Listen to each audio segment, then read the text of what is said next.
No rush. Okay, thanks. Good meeting, by the way. Thank you. Good discussions. And that we need to have those.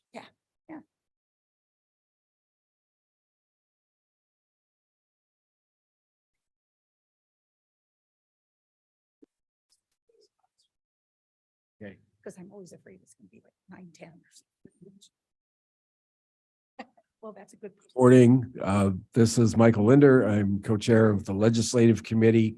I'd like to call this March 22nd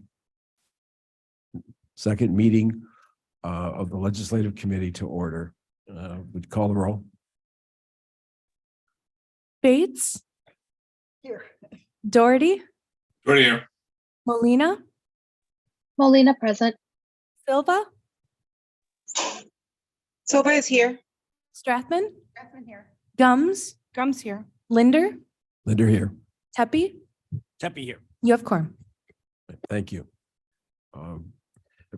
Would entertain a motion to approve the minutes of February 22nd.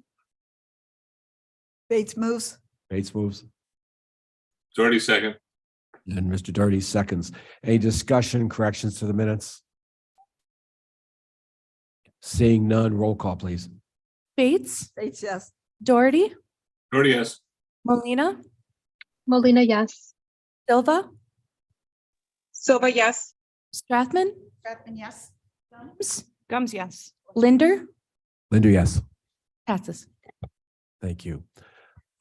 Seeing no one in the room for public comment, is there anyone online? Hearing none, we will move to our legislative update.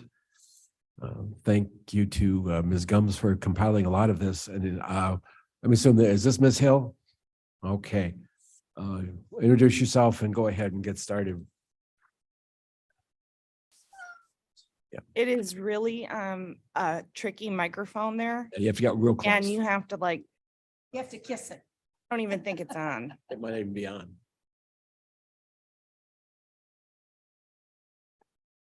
It's on the. On the microphone itself. Microphone itself.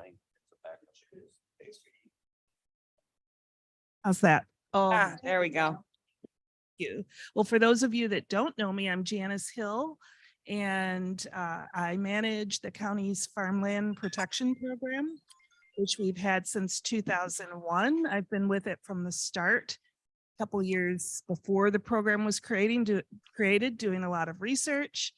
And the program sits in Mark Van Kerkhoff's development department. And I am a planner by background, but I have a strong family history in farming. And this is my passion work along with my regular work. So we are so lucky to have a county-based farmland program. We are the only county-based program in Illinois. And that's due to the foresight of all our predecessors that put that in the planning documents.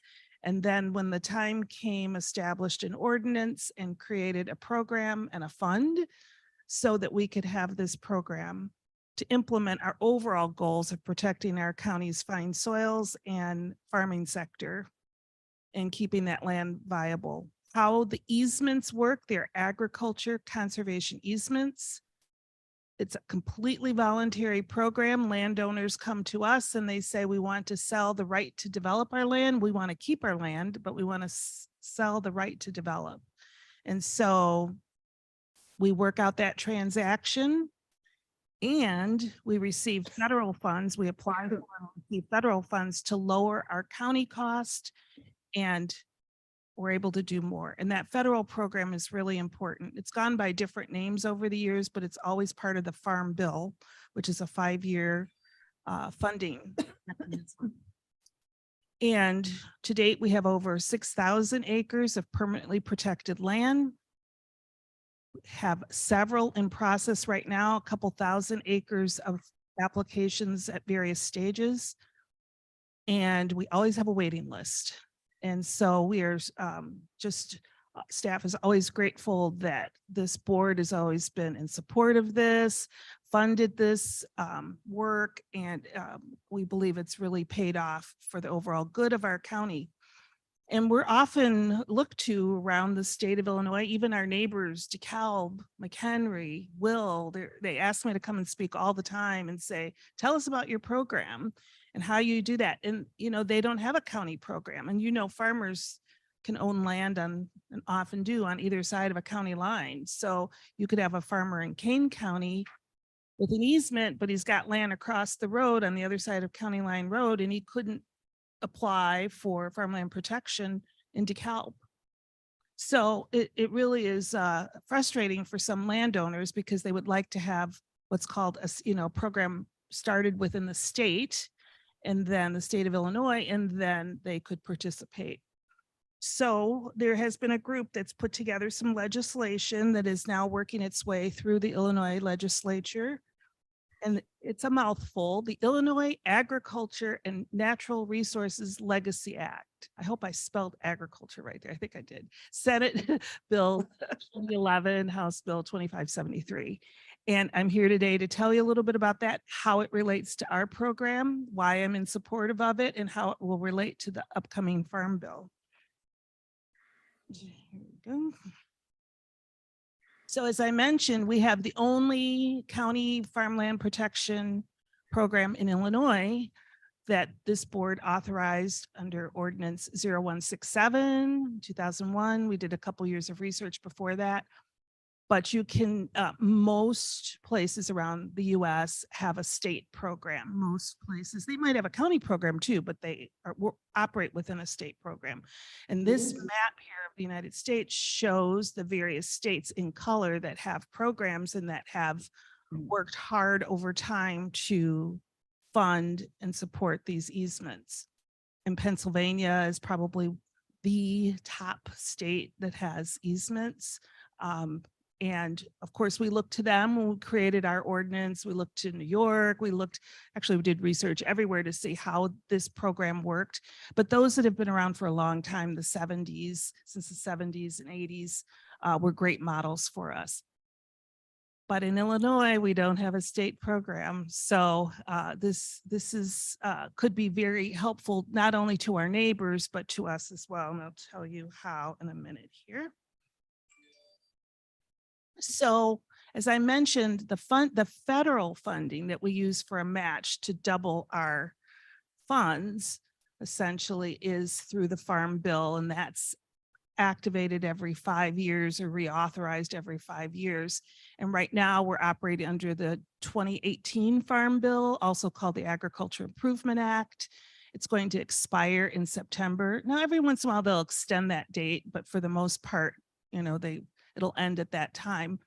The easements that I'm working on right now, those are all funded, pretty much captured through federal funds, so we're good, but we do apply farm by farm every year for eligibility.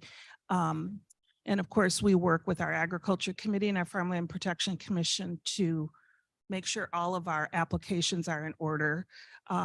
I will say, because of our fine soils and our longstanding program, we've never had an easement denied. It's always been funded, so that's kind of a feather in our cap, I guess. Right now, people are giving various groups are giving input to the 2023 Farm Bill, but we also know that with all of the federal money that have been set aside because of climate change and all the other issues that we've had before us, there has been additional money authorized, federal money now, $3.6 billion that will be used for agriculture conservation easements. And I will tell you, the way that it works in our country is that you have to be organized, you have to be ready to apply for that money, and you have to go. And if you follow all the rules, you should get the money. And the states or the entities that ask for more money get more money, which is why I always keep a foot in the door for the traditional program. And then we have another program that's a complementary that started in the last couple of years. So I keep a foot in the door with our applications. I've got one here and I've got one here because I want to bring the most money back to Illinois, because right now we're pretty much the only ones doing that.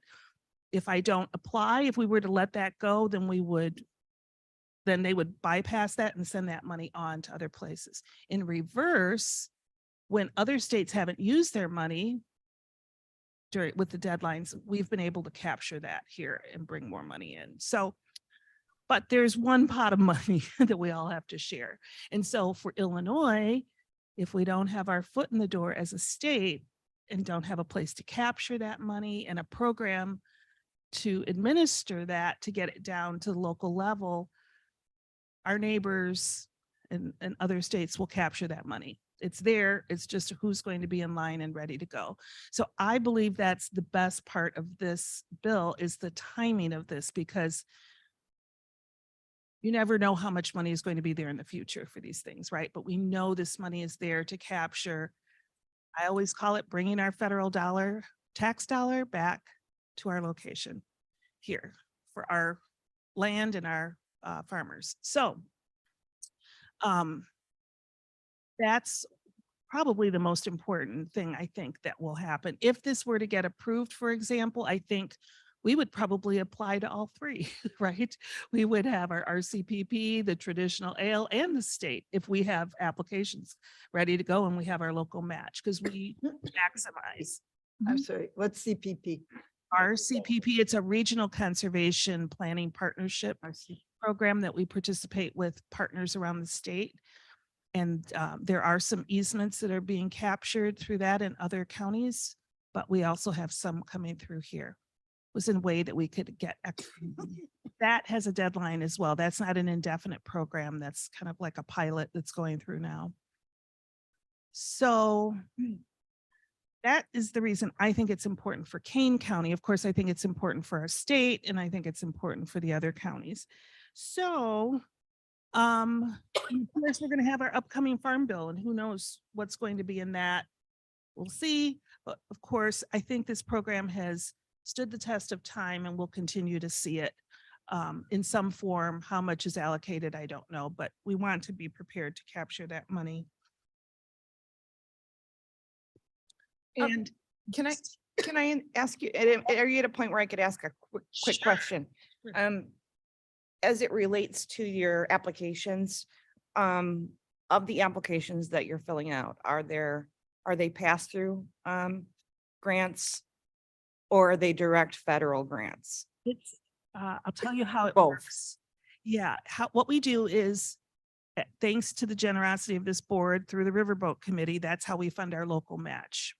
So what we do is we pay upfront for the easement, and then we submit paperwork on the day of closing to the federal government, and then they reimburse us for their portion of the easement, which they don't pay any expenses for any of that. They just pay for the easement. So it's kind of a pass-through, but from the federal government to Straight to county, us. then to, Straight then to to us. you. Or, Straight to yeah, our program, and we put it right back. Okay. It's into our fund. Yeah. And then we're able to go from there and then do the next one. So. okay, thank you. Mhm. Do you have more before we do a bunch of questions, or are you? Well, yeah, just a couple more slides. I think this is the last Okay, one. why don't we finish that up? And Sorry. then I think we all have some Oh, all right. productive questions.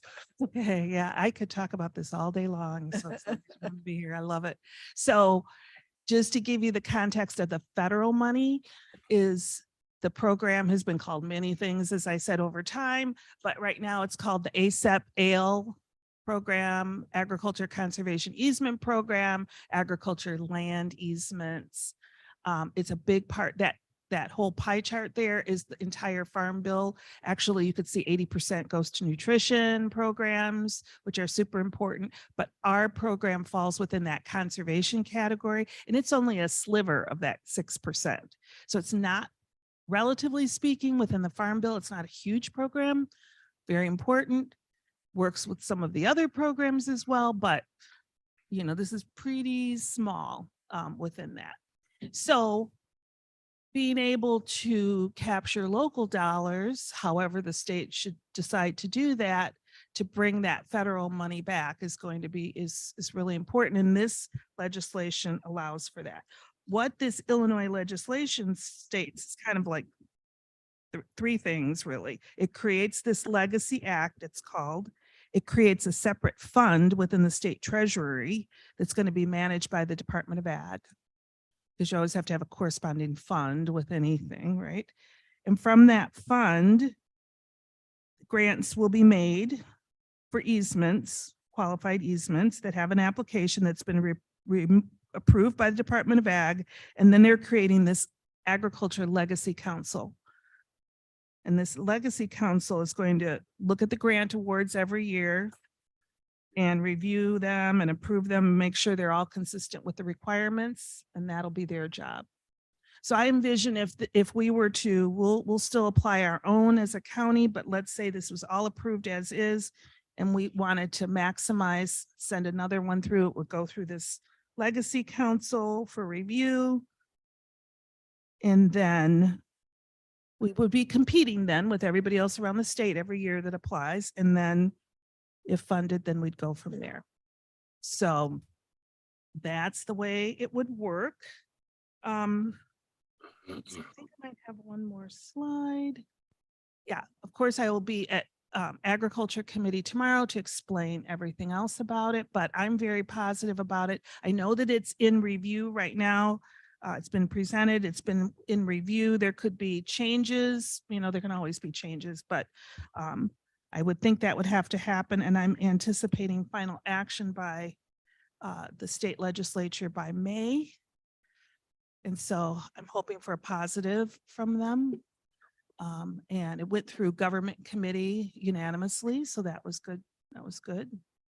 And so I think that's pretty much it for my presentation. I would be happy to come back with updates as it goes, you know, in the next few months, let you know what happens. And then, of course, our program continues regardless of what happens with this. But I think it would be really good for us and for Illinois. And so now I can answer any questions. Okay, good. As chair, I'll take the prerogative of asking the first couple of questions. First, I did check the legislative status of the two bills. The Senate bill is set for third reading, which means whenever they get to it, they'll vote. That's a positive thing because lots of times things are in the House, the bill has stalled, but they've extended the deadline. Are the two bills essentially the same? I haven't had a chance to read them. Yeah, they're essentially the same. Okay. Yes. That's a good sign. We probably could encourage witness slips, though. It's always a good idea. You just go on to the legislative site and click and do that. It's easy to do. Curious, do we have farmland owners that are sitting out there waiting for funding for an easement? For us? Here in Kane County, yeah. Yes, always. Always, okay. And a question I think I know the answer to, and that's my last one. How does this interface, if at all, and I'm guessing maybe not at all, with the farmland that the Forest Preserve District owns? Not at all. Not at all. That's what I thought. Okay. Ms. Bates, you had a question? I'm sorry, but I don't exactly understand how the easement works. If you could give me a bumper Sure. sticker of how, Absolutely. is this in, well, tell me. Sure. First of all, voluntary, always, Okay, always. Landowner comes to us and says, I want to protect my land permanently. okay, And so we say, okay, fill out an application. Let's look and see if it's eligible based on the federal criteria. Okay. okay, I will tell you that sometimes we have funded some without the federal money. The very first year of the program, we didn't even participate in the federal program. So every once in a while, there might be a farm that comes through that doesn't meet the federal criteria, but the county decides it needs to be protected. But for the most part, we are examining that based on our county plan, and we're also examining that based on federal requirements so it's protected to stay in farmland forever. forever. And so we pay some money, you pay some money to the farmer and he or she promises, or it goes Right. into like a trust fund? or Right. a Well, what public ends up happening, library? there's a document that's the actual easement with Mhm. all of the regulations and rules about what you can and can't do. It's pretty simple. It's like you've got to keep it in farming. And you can't, there's a certain percentage of coverage that you can do for your barns and such. But you couldn't, for example, have a factory farm on the property. And those limits are in there. So you can't over cover that land with, What does a that mean? built. Over cover? well, you couldn't build your coverage, your pervious With impervious surface is Okay. limited to like, I think it's like 10% of the What overall about farm. solar farms? Pardon me? What about solar farms? Prohibited? We haven't really had any presented, but Oh, I'd you have got to your first talk to the question now. feds. Yeah, I don't, honestly, I don't know. I think that how they're calculating coverage with that. But Okay, for the most part, it's, and I know that now there are new crops that still grow under that can be grown under that. So That's I mean, okay. it's We a don't- tricky one yet, thank but you. whatever the feds say is what we would do. thank you for that explanation. Okay. And then, but basically you have an easement. The easement is approved. It says, has all those restrictions. At the closing, we pay we have a transaction where they get paid for the development rights that they have sold above and beyond its ag value. The land stays in the hands of the landowner. They continue to pay property taxes. And they can do with that fund whatever they choose to do. Some expand their operations, some buy more land, some send their kids to college, some build a farmhouse. Really, whatever they decide to do. I will tell you, I haven't studied this, but I want to with a little survey of our participants, which have been 30 plus farmers. I'm going to guess that most of that money stays in our community. So you have that economic contribution multiplier that keeps going. That How much do benefits our they community. receive? Based on the value within their acre, right now, development rights are selling at about 2,000 an acre, which is very low. We'll be talking about that at our next commission. In the peak of the housing boom, the highest easement was 10,000 acre, Wow, and they really range depending Thank on you. location and other things. Yeah. thank you. Thank you. Any other questions? Ms. Gomes? Yes, thank you, Mr. Chair. You said that, Illinois obviously is not on the green list. So do you feel like King County could lead the state on this issue, given the resources? Oh, absolutely. Yeah, people really look to us always. We're the leader here. We provide guidance in many, many settings, nonprofit, communications. I'm on various boards and things like that, representing and making presentations about this. How I've never worked with your committee before in terms of sending a letter. There is a possibility. I did do a witness statement already on behalf of myself, but I don't know if a letter is appropriate from you. I thought I would wait until Ag Committee tomorrow, and when I have the support of both committees, then I could do a letter on behalf of both committees that would reach them before the weekend. Whatever you decide. So we have actually sent letters on the legislative committee before. Okay. We've approved that by consensus, and Okay. I would ask for consensus to submit a letter Okay, as a proponent of this. Mm. That Or would I be would make a awesome. motion. A second. Did we send one letter and we all, it's just from our committee? And yes, We And all then sign it maybe?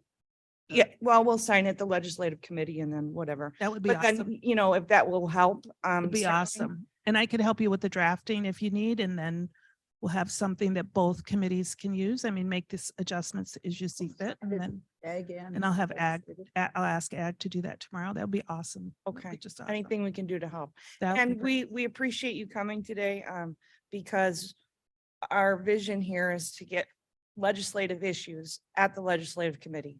So I really, really appreciate that. I mean, I can't even tell you, like, it's amazing. So thank you. It's great. Well, we can, once we get through this and we get closer to Farm Bill, let's take some time and dig into that for the portion that I know, which is just that. But we have a lot of programs that we're working on in our department, and I'm sure Mark can guide us in how to present the work that we're doing within the Farm Bill, and then, and how that works, because we have many grants, as many of you know. We've been pretty successful at raising, but there's a lot of work with farming, soils, climate, and climate change and a lot of different things. And the more, the other thing we've learned is if you have funding, it's so much easier to leverage with other funding. We've got not just government grants, but then we can leverage with other grants too, which we do. So Thank you. I'd be happy to come back. Any objections to sending the letter? Seeing none, that's a consensus. We'll go. I want to amplify what the co-chair Gums has said. We have so many departments around the county that are out there chasing legislation. And that's a good thing. But if we could centralize at least some of the reporting and listing of that, then you would know that the sheriff has a bill. In fact, the sheriff does have a bill right now. You would know that. And that's something when you're talking to a legislature, you can say, oh, and by the way, because our legislative committee has told us about these things, but sometimes nobody tells us. So we need to put some sort of a better structure together. But I hope that you will keep us informed on anything that you need support for. And we're happy to hear it. Any other questions, Ms. Bates? I think the environmental committee would also like to sign that letter. Oh, that would be great. Okay. Okay. Awesome. Yes. Mr. Roth. Roth here. I'm not on this committee, but I am on the ag. Mhm. Thank you, Ms. Helm, for the Thank presentation. you. I did have a couple of questions. Sure. In the example, you said right now, we're paying $2,000 an acre. Does that affect what they pay on property tax at all? No. Okay, and then if they would ever sell, would that deduct, lower what they can sell it for? No. Well, I should say that You know, like if the, its value then is strictly an agriculture value because they've sold those development rights. right. So in a So- sense, it's true that that value is reduced because they've sold Right. that. So if they sold it for 5,000, I mean, if it would normally go 5,000, would it then go for 3,000? Well, let's say, for example, ag value right now, which is 10,000 an acre, let's Okay, just say, okay, at its ag value, but then the premium above and beyond that is the development right value. So the total acre value can vary depending on where it's located, right? But Okay. let's say it's 15,000 total value per acre, right. 10 for ag, 5 For for market development. value, and Yeah. that's the 5,000 is what they're selling to us, and we're extinguishing that Right, development so right. then they would sell it for Right, 10. they would say, what, maybe today, but Yeah. the rate value can keeps change, going right, up, right? right, It could- okay. I don't know if it'll ever Okay. drop. So there is a slight deduction, but one There is a thing, deduction. it's like right, an IRA, they're getting their money while they're still alive. correct, Okay, right. right, Or okay. sometimes I'll say it's like equity in your home, kind of, Right, where you're yeah, home getting that, equity. yeah. Because for a farm family, they've got everything bundled together in that land. Okay. And so and we've had probably the best success we've had is getting this from one generation to the next. Right. Which is critical right now because we're all aging. I'm in my 60s, the average age of a farmer is 60, whatever, 6, Okay. something like that. Okay. And so that younger generation wants to be able to farm, but to afford it at that development value of 15, it doesn't, Right. it doesn't add up. So bringing that value down helps that next generation get in. And I'm working with a few families, and you'll see this coming up shortly when we bring the new cases through for Farmland Protection Commission. A lot of it is a state issue and getting it to the next generation. And as far as I'm concerned too, and I think for all of you, we're keeping it in the hands of our local families, Right. which is really, really important Right. too. So. And then, Mr. Doherty, I see a hand up. okay, I have one more Hey. question. Oh, I'm sorry, Roth had one more question, Doherty. I'll get to you I think next. it would be interesting if you could put together a chart kind of showing the growth. You said we're approximately 6,000 acres right now from when we started, kind of the growth rate. Yeah. And then the other would also show them by farmer too, Yes. because you're saying we're approximately 30. Yeah, exactly. Yeah, That kind of shows our success rate. yeah, we're looking at doing some charts Okay. for the next commission meeting to show some of this and that ag value, just lots of different things so we Right. can see that we now have 20 years plus of experience. You can show a bar chart, right? Right. So yeah, we're working on some of that Okay. to show. What's our total acres? Oh, I don't know. It's over. A million? It's or- over 6,000, but I've got No, no, I mean in the whole county. for ag.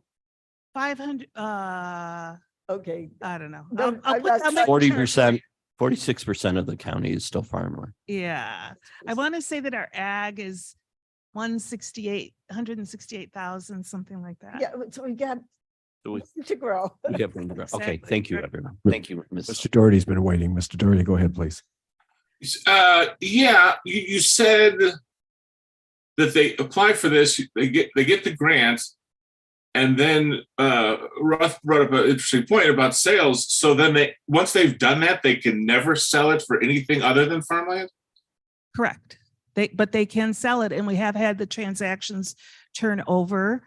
I will say that it tends to be neighbors that buy neighbors' land, because it's about the only way you can expand your operation. If your neighbor decides that they want to move to Florida and live in a condo and they're selling their farm, that's the point that if you want to expand your operation, you would generally do that. But it will sell for an appraise at its ag value, correct? Whatever that is at that time. And there's no way at all to get out of that. You could never, ever build. There is a section in the ordinance that does talk about, it has to go to court, and there's a process of eminent domain, and then how that money that was originally invested by the federal government and by us is, if the court should decide that should happen, then how those proceeds would go back to the federal government and to us in that manner. And that's all defined in there too.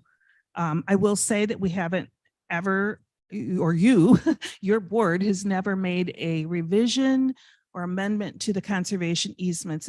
We've had a couple tries. One of them was IDOT wanted to put in a turn lane, and they wanted to take a little bit off the easement, and your board said no. And then they went back and they did their revisions, and that was that. And so that shows you the power of the easement. So they didn't take the. So you said eminent domain. So it's only if the government wants to use the land? Correct. Yeah, yep. Unless there's some reason, I could get you the language if you want to know exactly what it says, but it has to be proven in court that there's a reason that's higher than all of the conservation preambles of the easement and all of those reasons why. It can't just be, we don't want to do it anymore, right? So there has to be some larger good that can't be handled in any other way. So and to that extent, it is not for every landowner and not every farm, and nor do we expect or want that to be. And sometimes when I explain all these things, a family will say, well, that's not for us right now. Perfectly fine, because we have other tools in our toolbox to achieve I don't want to say farmland protection in that same way, but through our zoning and our planning and other things like that, investment in farms. But that easement, I will tell you, the families are the ones that want that permanent easement. This is a heritage decision, an estate decision, a long-term family decision. And so when they come to the conclusion that they want to do it, they want to do it. That's been our experience. So it's just something that we can offer, I guess is the best way to put it, that we're the part of that transaction that can make that happen. I have, it's like I said, it's often an estate issue. I have a farmer that I'm meeting with tomorrow, 87 years old, wants to do it like now. So, it's, that's kind of the way it works. It sounds very severe when you look at that language in the document, but really, as I have described to other people, not in the community here that maybe don't understand it, I said, it's really a property rights decision, as a landowner. If you want to sell for development, you have the right to do that. Now, whether your community is going to approve that, that's another thing. But if you want to protect your land, we want to be able to offer that option as well. Or if you just want to stay status quo until you make the decision, as a landowner, you have all those options. So we're just here to help when that family decides that's what they want to do. Right. Okay. Just so I can clarify, just in my brain. So if I have 100 acres and I take this protection plan, and 3 generations from now, my heirs choose to or wish to sell that 100 acres to a developer who wants to build a neighborhood, they couldn't do it. Correct. Could not subdivide, could not build. And we, as part of our agreement with the federal government for that funding, we inspect every year to make sure it stays in agriculture, but we don't need to because, I mean, we do to meet goals, but really the community around it, if you look at the map of the easements, they are adjacent. And that's not because I selected them to be adjacent. It's because landowners come forth because their neighbor just got protected land, and it gives them the assurance that the whole group of them are going to be protected. It's not just a single standalone farm. They come together as a group. And so if someone were to start digging, we would hear about it from the community. So, yeah. Okay. I keep envisioning Yellowstone, that TV show.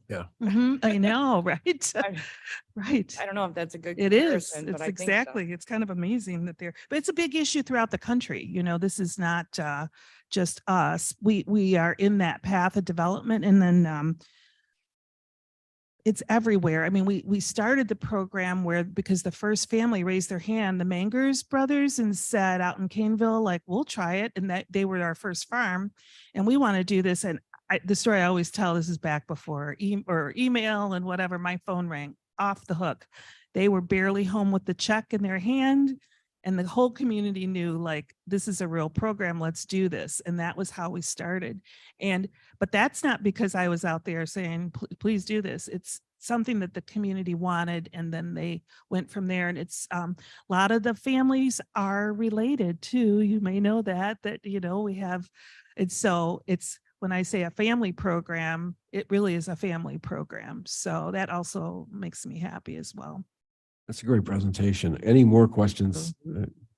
Well, thank you for coming in, and you. please let us know if there are other things that we can help with, or if there's more we can do with this. I appreciate it. Will do. Thanks for having me. I'm Sure, going to go thanks. back upstairs now and work.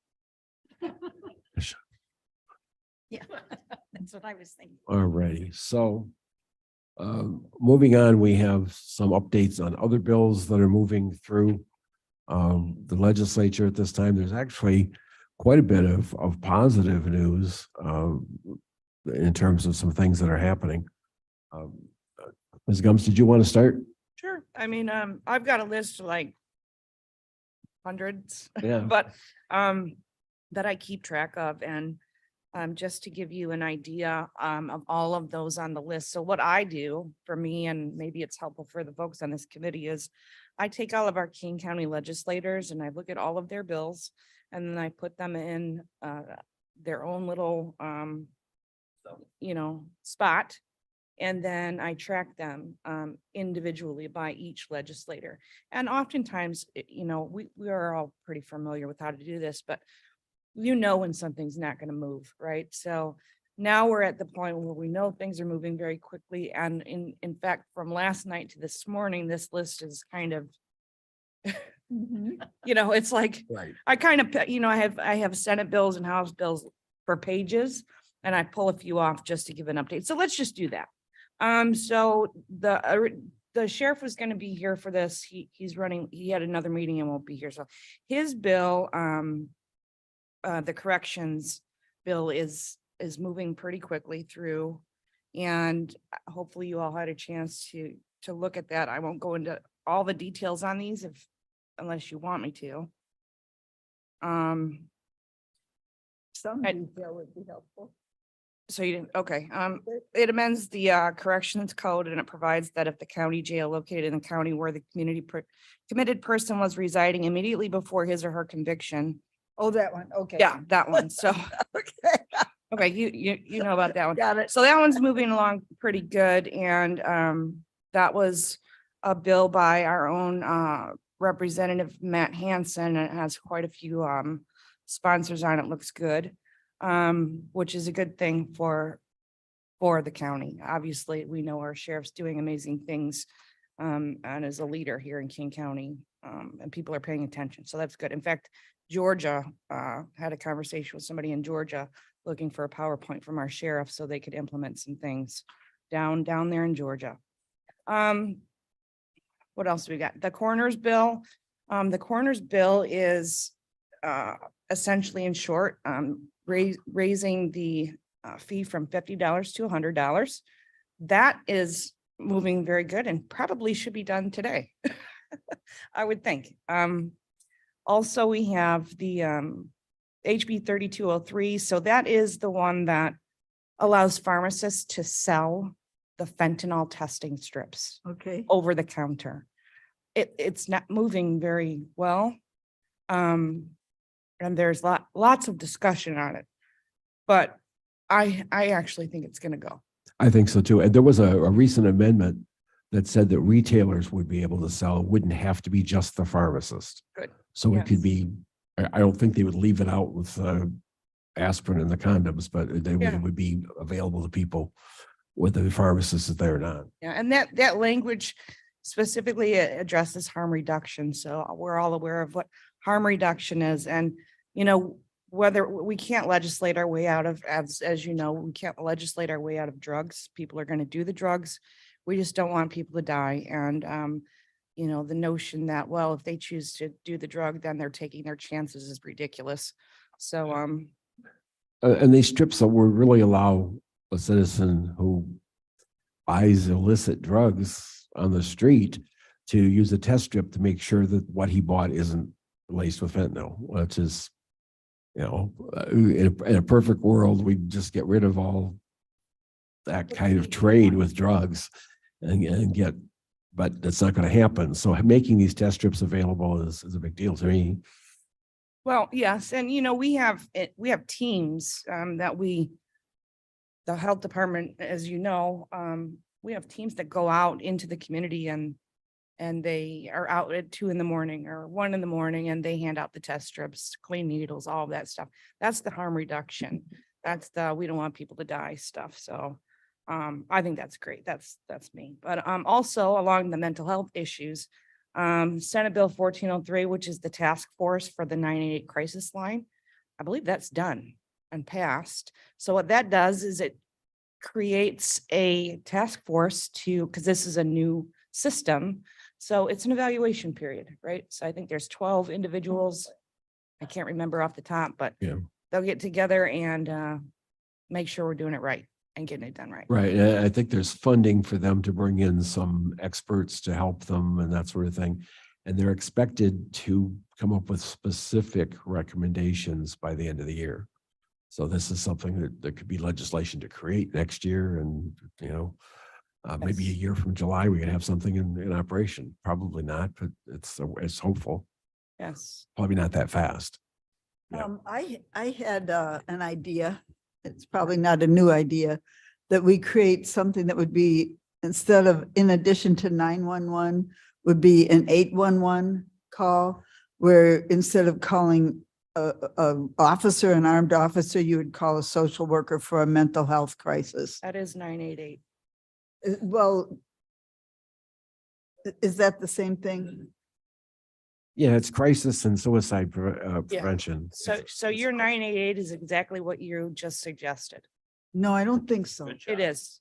It- So you dialed, Okay, we'll talk about it Yeah. later. Yeah. Okay. There's right now, we're asking dispatchers at 911 to sort of separate those things in some places. Some communities haven't even really started doing that separation. They're just going right to the cops, but hopefully yeah. that's, as I've been engaged with these conversations, so yeah. historically you would, if you had a mental crisis, you would dial 911 and that individual could then transfer you to 988 as well. That's happening now. Or you can just dial 988 and that is being pushed out ad nauseum. It's not ad nauseum. I think it's fantastic. It is being pushed out for that specific issue. Yeah. Um, I still think we need to talk, but we Okay. can talk later.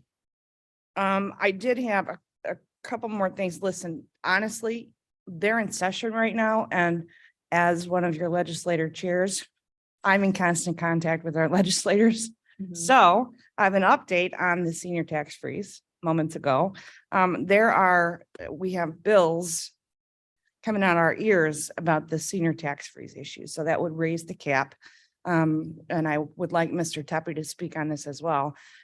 Collectively, nothing is moving, but they have discussed it and they will be piled into one and it will get done. That's what I was just told moments ago, That's good. after inquiry. And I was also told that we are evidently down there working on, the Long Meadow project. Which I think, what is it, 17.5 more million dollars or something? We hope 17 and a half more.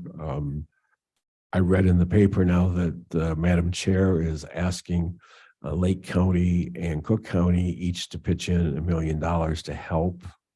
I don't know to what extent that's a reality to look forward to. But if we get the whole 17 and a half from the state, it's basically should be close to being a done deal. We should be done with it. We can retire the bonds at least. And we have had conversations about that 17.5 million. And every legislator that I have spoken to is on board with it. So Yeah. good for Kane County. Good. But let's go back to the senior tax freeze because I would like Mr. Tepe to, I would just like to say, I believe it's McHenry County and Lake County. That she's I think it's asking $1 2. million for. Is Well, that, you may be right. By because it's memory. almost in McHenry County, so. Okay. Yeah. Yeah. But Mr. Tepe and I spoke about, we've been speaking about this, I've been keeping track, but it's a big deal. And I think that this committee needs to get Which one? behind this, the senior tax freeze. Okay. So I would like him to speak on it because I think we, at this level, need to take some action. Thank you. Tepe here. Among other things, I'm also a registered tax preparer. So just recently I prepared the taxes for a woman who's in my neighborhood. And she was $1,000 over the limit for the senior tax freeze this year. And that $1,000 will end up costing her about $4,000 in taxes. And, you know, the real problem with seniors in that kind of position is that, you know, their funds are highly controlled, particularly by Social Security. And since Social Security for last year and this year on a compounded basis has gone up over 15%, you know, my fear is that we're going to have more seniors that are going to be hit with that. The good news is if you are a senior on the senior tax freeze and you do have a year where you don't qualify, if the next year you qualify, it does go back to the original limit. So if she qualifies next year, it would mean that the $4,000, it would go back to her benefit being around $4,000. So I'm concerned about that. Two organizations that are interested in supporting us and being involved. One is Senior Services, headquartered right here in Kane County, and an organization called the Age Guide, which represents the collar counties for the local organization, and they're headquartered in DuPage County. But they have, there are other Age Guide organizations that represent all of Kane County. So we've got, you know, support from some senior organizations.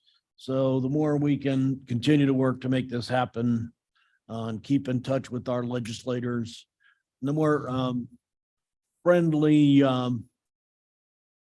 advice we can get from people emailing them and contacting them, that will help. And I will be promoting that also. So as an action item comes here, so as an action item, I think the request would be that we all contact them by email or what would you recommend? If you have one. Contact them by email, or I will, you know, I have the people in my local area with all of their contact information. It goes out for the state reps and the state senators. And I'd like to see everybody else do that also. You know, some of the Springfield is a magical place. Sometimes it's black magic, but the Bill 3171 that we had on the agenda actually died in committee because it didn't get to second reading before a deadline. Now, there's 2 or 3 things that can happen. One is that they just go ahead and tack that onto some other bill that is somehow related either to seniors or to taxes or whatever. That's one way it can happen. Another way is that they can go back in and say, well, now we're going to extend that deadline for this bill and reactivate the bill. It was being seen positively in committees, but it just never got made the rounds, I guess. So the pressure we put on is that we want to see this happen however they can do it. But you're right, it's important. And Vern, I would think in the long run, that number should be indexed. So that if the CPI goes up, that number goes up. Would make a lot of sense to me. That sounds like a good logical argument. That actually, I think there, Gums here, there were several bills. That was one of them, to propose such a thing. So that there was like 4 or 5 different specific bills for that. So It's sort of like a $7.50 minimum wage. You know, we just spent $7.50 since Vern was a young man. All right. I do have one more Gums thing that I wanted to address. Representative Hernandez here in King County has a bill that I personally am extremely excited about. And it is, I don't know what the number is, just bear with me. But it is in reference to non-resident citizens lawfully being able to apply to be police officers or law enforcement in the state of Illinois. No, you said non-resident or non-citizen? Non-resident citizens. Okay. Okay, so these are the individuals that can serve in the military. They have, Said that backwards. did I say it backwards? I don't know. I might have said it Just backwards. check. Non-citizen residents, I would think is what you're saying. Yeah, That's what I mean. okay. Okay. Just knew that. Apologize. I'm keeping you. No, that's what I need. Okay, you're I mean, welcome. this is the point. I I can't keep was track of listening. all these bills. I heard what you meant, not what you said. Yes. So at any rate, I'm very excited and I was able to reach out to quite a few law enforcement professionals over the last several days about this bill, asked their opinions.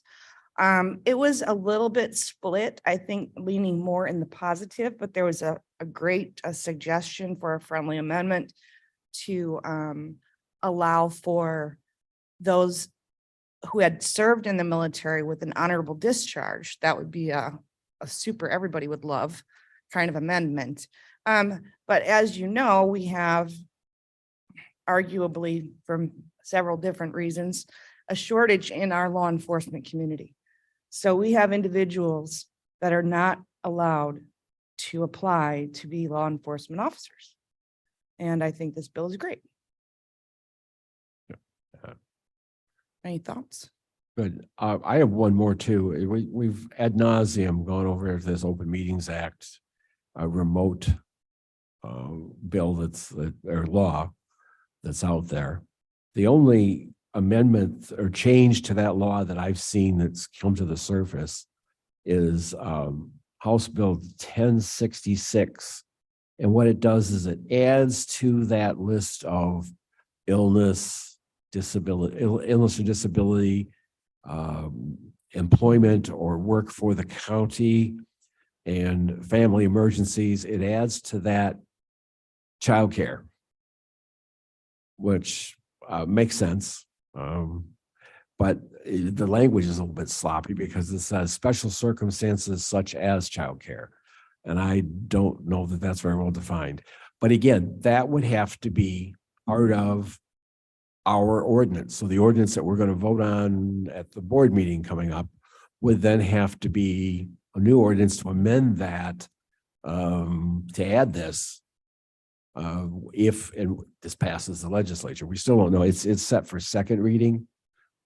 And Ms. Gums, you can help me with this. Basically, a bill, in order for the bill to be healthily moved on by the cutoff date, it has to get to second reading. And then there's a third reading before they vote. And that's where the original bill on the senior tax died for lack of getting to a second reading. Doesn't mean it's dead. It means it right now it's sitting someplace. And it doesn't mean it can't get tacked on this one. But anyway, made the second reading, which means it eventually will probably get, because the committees have all been fine with it. So you probably get to third reading and actually be voted on. That's the only change that I've seen come to the surface. But you know, what are there, 4,000 bills out there or something? So Yeah, it's- well, this week is very, very productive. Gums here again. There is movement and I think it's Castro's bill, perhaps. could be. I think it's Castro's bill, but speaking with the legislators, they know they have to get it done. Because the change starts May 11th. So unless that is handled, we're gonna have an issue. So they have got to get it done, and I conclude that they will. We don't know exactly what. it Not is. sure what version we're gonna get, but something will happen, and there's not a single legislator that I've spoken to that doesn't acknowledge the benefits of Zoom. So Mhm. we'll just have to see what they This come up is with. the 21st century. Yes, Yeah. yes, it is. Ms. Bates. I'd like him to make a pitch for a couple of bills that Energy and Environmental is interested in right now.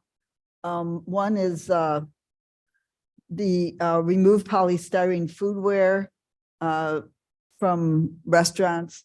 That passed the House yesterday, so we don't need to worry about that one.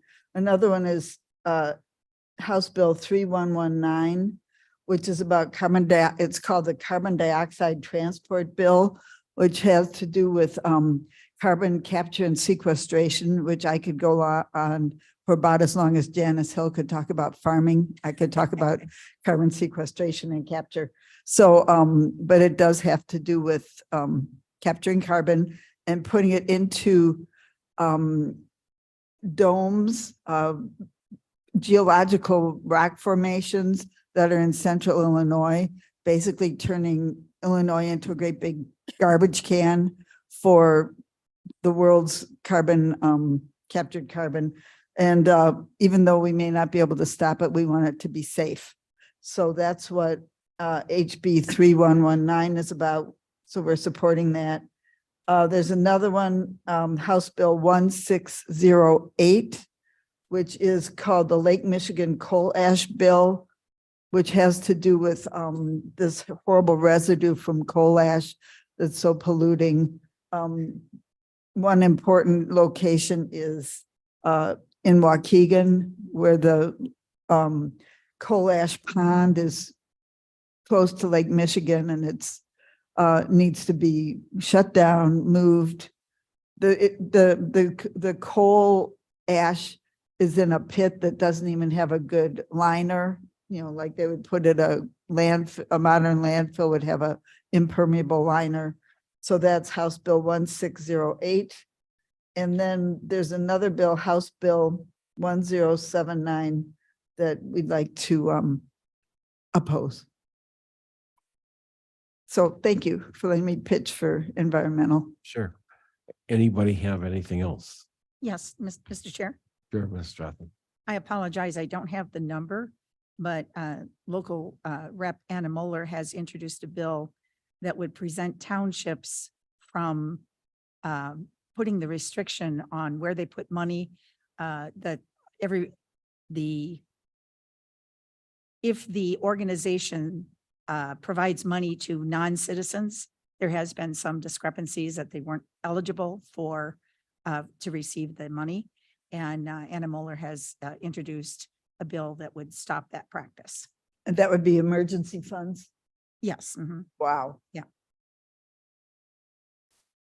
So what I it is, believe it is HB 1376. does that sound right? Sounds right. Do you have it in front of you? Amends the Illinois. No, that's not the one. Disregard, Michelle. What, there have, in the past couple of years, there have been some discussions that agencies who receive money from townships should not be eligible for the money if they service non-citizen residents. And, you know, sometimes that's the very people who need our help Sure the is. most. Yep. And so she has introduced a bill that would make that not possible. So that would not be recognized as a criteria, that all the people who receive services would be citizens. I believe it's HB 2509. 2509? Yeah. What? 2509, Well, that's Maybe. clear. I think. We'll double check that in a minute. Anyway, sorry, getting off track here. I'm done. Are we proposing, Mr. Chairman? may I Yes. ask a question, please? Are we are we asking members of this committee or whoever is listening to do witness slips on these? Is this what's needed right now? Makes all the sense in the world to do that. Okay. Yeah, I want to thank everybody. I sent out messages as you know, to do witness slips. For anybody who did them, I didn't double check your work, just FYI, but. Got one. As those come through, you know, we all have to pay attention here. And maybe that'll segue into our next conversation, but. Yeah. um, Yeah, I just real quickly looked at the Castro open meetings, bill. I don't see, it gives the chair more latitude in determining it. We need to go to a totally remote meeting in public health emergencies or other reasons that would be to the detriment of the public, the board, the employee, whatever. But I don't see anything else that's a big change here unless she has a second bill. It might not be, it yeah. might not be that. But there were 5 or 6 of them out there and it's just, again, hard to track. And again, these things resurface in ways that you never thought they would. So it'll be a busy time between now and were they adjourning May 16th or something like that? Yes. It's in May. It's So we in- don't get everything done by the 16th, so it usually extends through the end of May, and then sometimes they have to add on. Right. And I know that in past years, they've even stopped the clock on May 31st. Yeah, To extend, but so far it sounds like they intend to try to meet an early deadline. We'll see what happens. There's a lot of stuff out there yet. Yeah. I just want to thank everybody, Gums here, because I've talked to you all, on telephone calls and I appreciate each and every one of you, listening, giving feedback and hearing, Microphone, Ms. Combs. hearing each other and, we're going to elevate this committee to where it needs to be. So. Yeah, there's a big need for us to have a meaningful relationship with the county. And we're at a little bit of a deficit in that most of the other committees, except for the ARPA, I guess, all of the other committees have a staff person who, And ARPA has Yeah, 2 staff our people. best. Yeah. well, but I'm talking about a staff person who's sort of in charge of what happens. And right now, Jarrett's sort of in charge of what happens there. And here it's Ms. Gums and I at this point, well, mostly Ms. Gums because she knows a lot more than I do about Nope, this stuff. nope, you're- But that's not it. pushing We that. don't have a staff person who creates an agenda for us, does research for us, gets people to come in and speak. We're on our own. So we need as a group to create a structure so that, somebody could come to us and say, what's happening with this? And we would have a structure. It's on our list, or gosh, it's not on our list. We'll have to fix those people. But we don't at this point have quite the structure we need to be as meaningful as we could be. So we need to just stay on top of the stuff. And as we talked, if you're in another committee and staff reports something, well, we've got this bill, ask them to forward it to Ms. Gums or me or both so that we can help with that if possible. well, I think item 6 will help with that also. Right. Mr. Dowtry, thank you. Yeah, Ms. Strathman. Strathman here, just one more thing is that when we ask for witness lists, it doesn't have to be just committee. Anybody who's listening, anybody who has an interest, anybody who wants to help, can do a witness list. And you just go to ILGA, IllinoisGeneralAssembly.gov, and then you go to the bill number, and up at the top of the page, it says witness slips, and you click, and you used to have to write a witness slip, and if you're in Springfield, you handed it to what do they call a page who would run it in for you and that sort of thing. That's all much more modern today and easier Again, to the do. 21st century. Yeah, Yeah. actually, we should have another tutorial. We've done that several times because there's a whole couple of different ways to do it. So, Yeah, there are. yeah, so let's do that. We'll get We'll together set on that for maybe next meeting. It took me 5 minutes too long yesterday. I think I need. Hey, I walked Mr. Kenyon through a witness slip, so All right. yeah, it was good. I mean, it is a little bit confusing. It is, but well, you know, once you get the hang of it, but we need to train. Practice, Anyway, practice, sorry, practice. Mr. Chair. Doherty. Yes, Mr. Doherty. Yeah, if you set up an account and log into it before you start filing slips, you don't have to go through all the rigmarole. All your data is there. It's 3 check boxes and done, and you're done. It takes a minute, less than a minute. Yep. That's cool. It's Well, like thank you. mylegislative.gov or something, right? I Yeah. am, I Yeah. am registered. I can't remember. Sounds good. We'll put all that together for a presentation next month. Maybe we'll have Mr. Dowtry do that. Yeah, Mr. Instruction. We might want to do that before we're starting. Sure, sure. So that could be in the tutorial as well. Yes. Okay, so that's pretty much a legislative update unless someone else has something. No. Okay, old business, the lobbyist update. Ms. Gums, you want to take that? I'll chime in. Yeah, so currently, as you all know, we got the bids in on the 15th of February. We had two applicants. They've been vetted and we've had our evaluation team meet once. There are two of our scores are done, presented to purchasing. We have another meeting coming up to make the, you know, essentially as it was explained to me is, you know, the evaluation team, they score, there's a scoring process. So we've done that. You add up the scores and divide by who's ever in the thing. So we're at that stage right now. We are awaiting a meeting.